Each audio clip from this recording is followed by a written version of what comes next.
दोस्तों, आपने हमारे पिछले एपिसोड्स में 5 ज्योतिर्लिंग की कथाएं सुनी थी।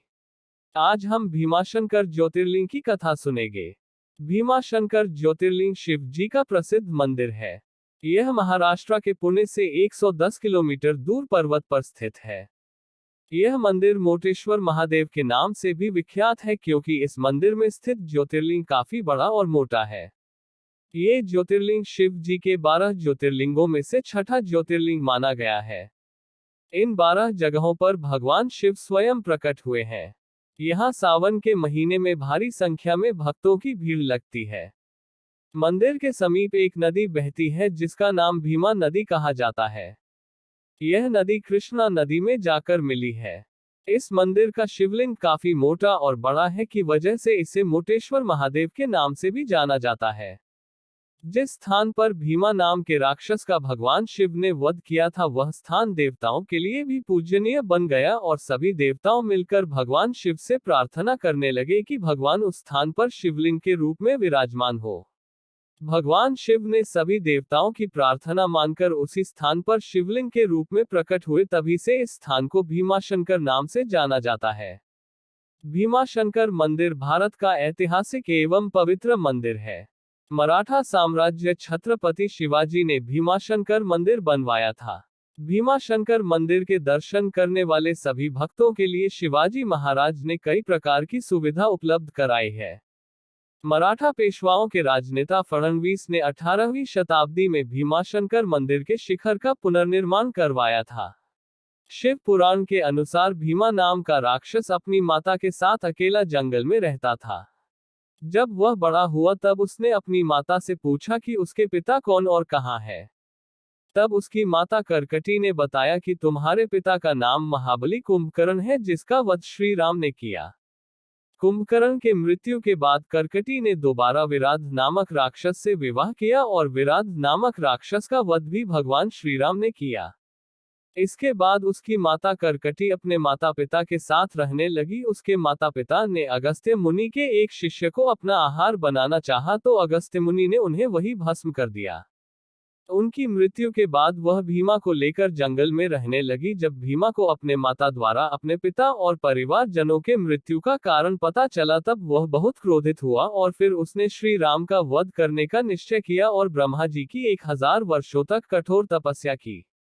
भीमा की कठोर तपस्या से ब्रह्मा जी खुश होकर प्रकट हुए और वरदान मांगने को कहा। तब भीमा ने विजय होने का वरदान मांगा। वरदान पाते ही भीमा ने देवताओं पर भी अत्याचार करना शुरू किया और सभी को हराना शुरू किया। देवलोक के साथ साथ उसने पृथ्वी पर भी अत्याचार करना शुरू किया। कामरूप जिले के राजा भगवान शिव के अनन्य भक्त थे। राक्षस भीमा ने राजा को भी बंदी बना लिया और कारागार में डाल दिया।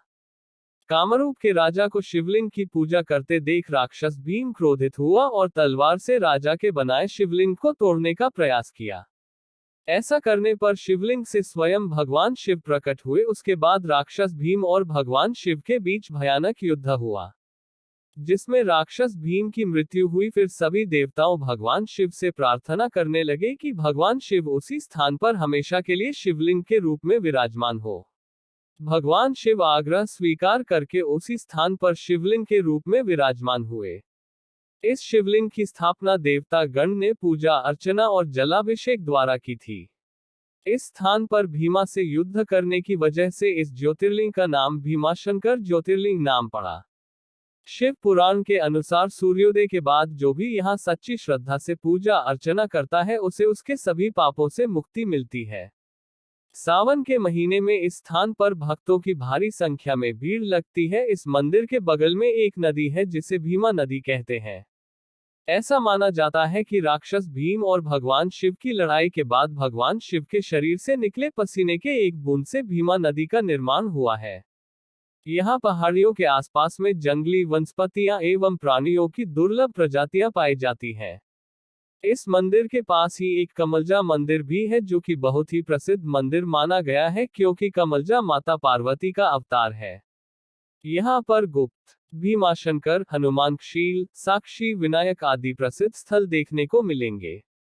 शिव पुराण के 1 से 20 तक के अध्याय और 21वें श्लोक 1 से 54 तक भीमाशंकर ज्योतिर्लिंग की कथा बताई गई है। यहाँ का ज्योतिर्लिंग 24 घंटे जल से अभिषेक होता रहता है और वर्षा ऋतु में ज्योतिर्लिंग पूरी तरह जल में डूब जाता है। उनकी सेवा में जो पुजारी लगे हैं वो सैकड़ों वर्षों से भीमाशंकर महादेव की पूजा अर्चना पूरी निष्ठा से करते हैं। यहाँ काशी से लेकर देश भर के संत और शिव भक्त आकर साधना करते हैं। ऐसा माना जाता है कि यहाँ पर जो भक्त सच्चे श्रद्धा से भगवान शिव की पूजा अर्चना करते हैं उनकी सभी प्रकार से रक्षा होती है और उनके सारे पाप कट जाते हैं।